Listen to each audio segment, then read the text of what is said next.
Oh, that's a good sound. So our theme this month is New Thought for the New Roaring Twenties. And today's topic is your spiritual bank account. In November of 2015, I did a talk titled, What If You Were Never at Risk?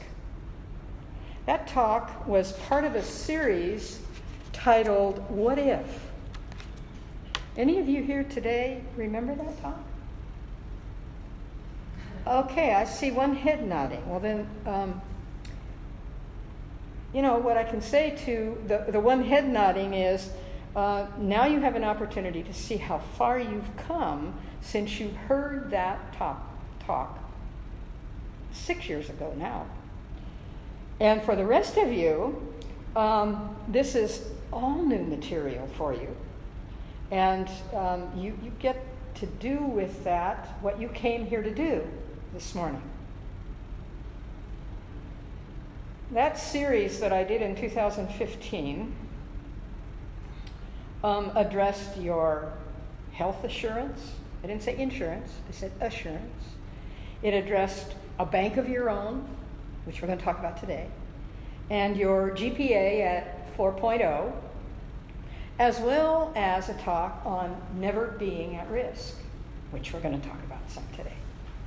So you can access that series on YouTube if you choose, and then you can review the whole series, because today's talk only uses a partial bit of that one talk about never being at risk.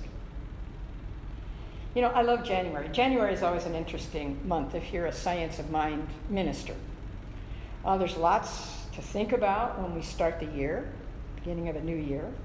We often opt to review the previous year. For those of you who were here for the Burning Bowl ceremony, back the first part of this month, you're fully aware of that. And if you thought of something else after you went home, you can perform that at home. Just be very careful when you're burning something. Perhaps you have already done a lot of this to prepare for the new year, actually using this approach with things that perhaps you've been working on in your life and whether they're worth bringing forward into your new year, or if you have the desire, the intention to cull out what no longer has value for you and which you're ready to release. But sometimes even talking about that can be kind of risky, huh? Because once we put it out there, then we are more likely to feel pressured to follow through on an idea, a desire, or a choice.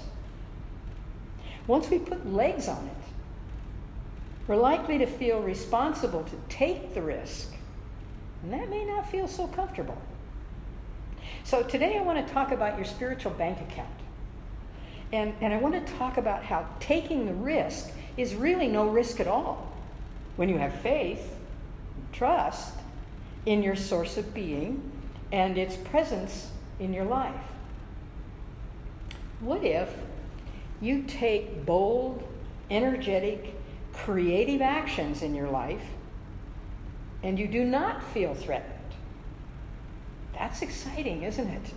That's satisfying. Well, of course it is. So I want to share 3 examples with you, 3 true stories of real life people stepping out and taking bold, energetic, and creative actions to improve their lives. The people in each of these stories not only said, what if, but they made it so by drawing on their spiritual bank accounts in trust, in faith, and in belief that their source of being is always ready to support their growth. So here's the first story. Some years ago, a commercial ran on television, and it was sponsored by American Express, which showcased their Amex Members Project. It was titled, Take Charge of Making a Difference. And it's the story of a group of people who live in central Harlem in New York City. They described their living conditions as having been pretty hopeless, especially for children, and that trying to do anything to change that was very risky in that neighborhood. So there was a lot of talking about making changes, but no one was doing anything about it. Then the Amex Members Project came into being, and residents began making changes, one step at a time. Actually, it was one block at a time.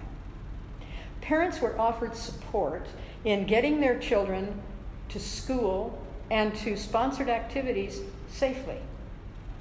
And they were promised that if they would participate in the Taking Charge of Making a Difference project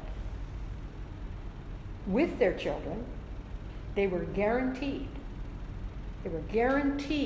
their children would graduate from college. That's quite a promise, don't you think?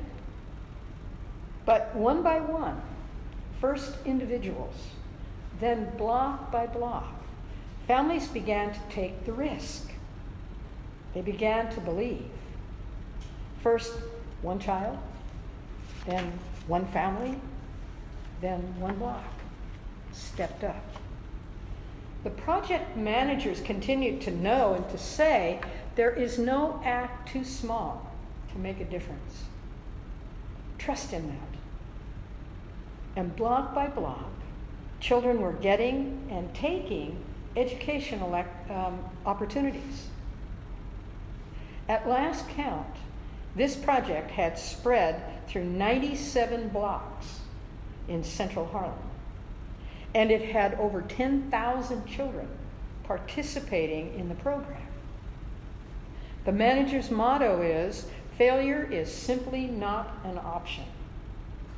Isn't that interesting? Now, you religious scientists, you can turn that around into a totally positive statement. So what if you are willing to take a risk, but we're not at risk? What if you are willing to have faith and draw that from your spiritual bank account? Because as Ernest Holmes says, we simply do not allow negative thoughts to control our consciousness, period.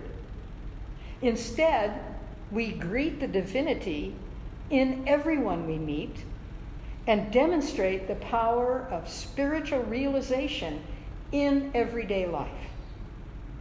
When we believe this, we can take risks without being at risk.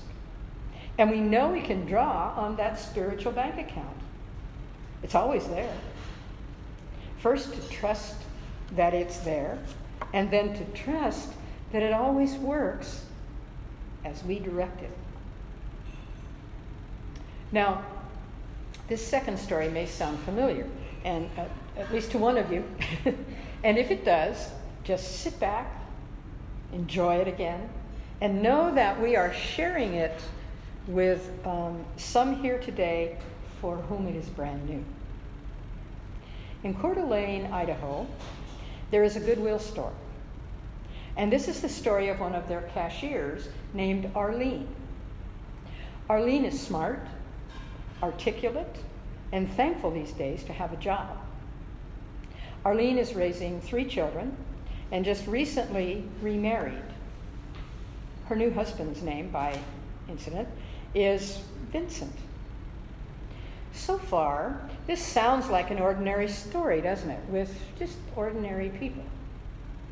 There's one significant difference. Arlene is legally blind and has been since birth. And she works as a cashier. It's fascinating that most of her customers don't even notice that the cashier checking them out can't see like they can. She can see shapes and colors and often uses a magnifying glass to identify denominations on bills. With coins, Arlene identifies the value by feeling their edges. When you go home today, you're going to do that, aren't you? You're going to get the coins out and see what she could feel. And while she's doing that, she says, I talk to the customer. I ask about their families and how their days are going.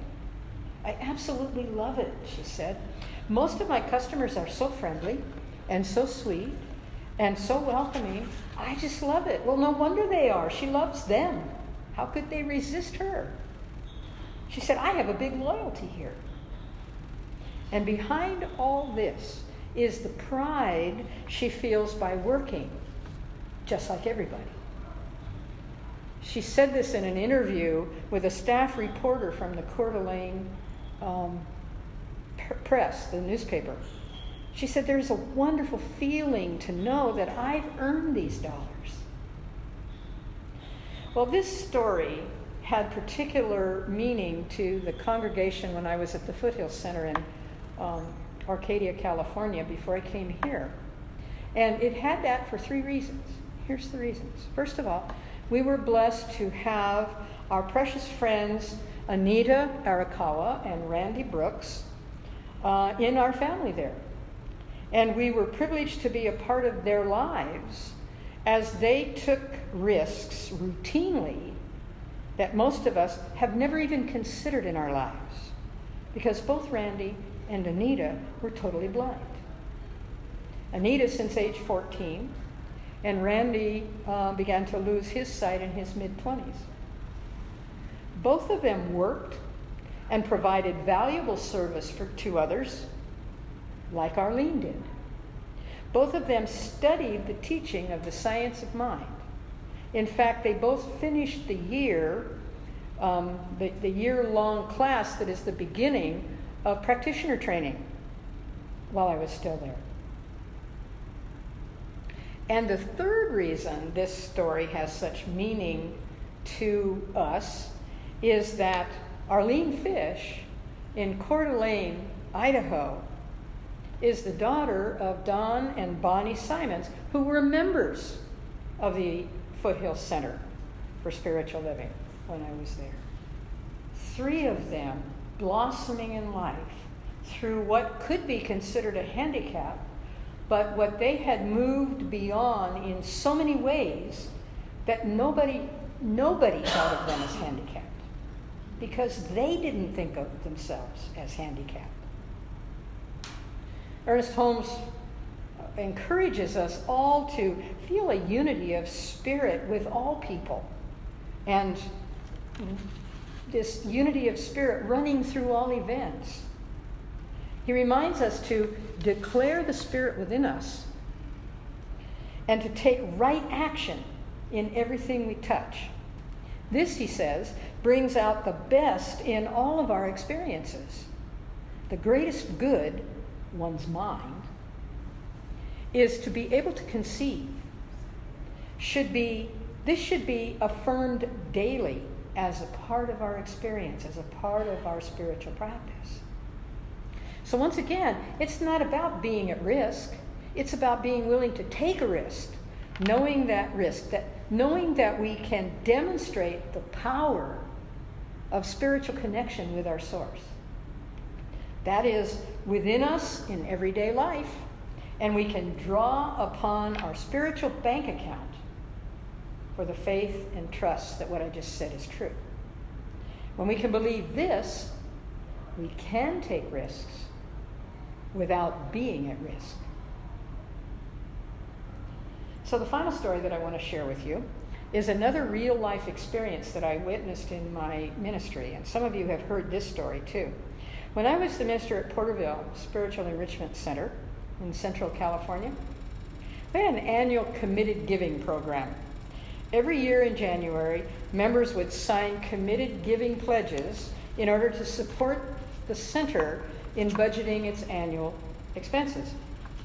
As you know, all of our centers are chartered by Centers for Spiritual Living, but we are independently operated. We are each 501c3 nonprofit organizations designated by the federal government. And here, we are classified in the state of Hawaii as an incorporated nonprofit church. As such, we are also financially independent, which means our exclusive source of support is from our members, friends, and students, plus any events we might provide, which are for the purpose of supporting our center or by individual endowments. So the practice of committed giving pledges is important to our operations in order that we know what is available to spend in rent, in the minister's salary, in advertising and promotion, as well as office supplies, equipment, and class materials. In our larger centers, that also includes clerical help, musical performers, guest speakers, and varied events which often carry very large price tags. In any event, in late November that year at the Porterville Spiritual Enrichment Center, I was describing to the audience that they were welcome to pick up their pledge packets and that we would be mailing those who weren't able to pick theirs up that day in person. We would send them to them in the mail. I also stressed the importance of pledges being in place for the first of the year so the Board of Trustees could complete our annual budget. So as I completed this announcement, a young woman who was a frequent attendee on Sundays raised her hand. And as I acknowledged her, she stood up and spoke. She said, "I was going to save this for standing in the light, but I think now is the time for me to speak." She said, "Last year, when it was time to fill out a pledge card, I was very nervous about making a financial commitment that I might not be able to keep. However," she said, "I took the card home. I prayed about it. And what came to me was that simply pledging a minuscule amount was like admitting I really could not create or maintain a comfortable income." I thought, I never thought of it that way. But what I realized is that some people do. At the time, she said, I was only working part-time. I was not guaranteed even that. And I thought, I don't want to let my spiritual center down. And I don't want to let myself down either. But right on the heels of those troublesome thoughts, she said, came the realization, change your thinking, Charlene, and change your life. One might even consider that she remembered she had a spiritual bank account. So on the basis of trusting in the positive thought, she decided to pledge 10% of the income she intended to make in the coming year. She said she knew it was a reach, but she also knew she wanted to do that. Take a risk, but not be at risk. So as she looked around the room at friends, some relatives, and 2 of her children, she said, I exceeded the income level I had chosen to tithe 10% of last month in October. And these next 2 months of the year enable me to exceed my pledge significantly this year. I really get this, she said. I'm a walking example of it. Well, needless to say, that room broke out in applause, followed by hugs and pats on the back. See, we all have challenges in our lives, and we all face risks along the way. We all have innumerable opportunities to ask ourselves the question, what if? And allow the answer to play out in our minds before we take action, either to move ahead, turn back, or stay where we are. But what if, when we, or anyone for that matter, face the opportunity to take a risk at something, what if first we sought the support of a professional spiritual practitioner, one who has dedicated his or her life, their time, their energies, their intelligence to serving others through uncovering God in every person? And what if your first thought is that you have a spiritual bank account which is filled, literally filled, with the riches of the universe all the time, just awaiting your direction, awaiting your clarity, awaiting your very demand. What if that changed your world for good, for better, for best? And so it is. So it is.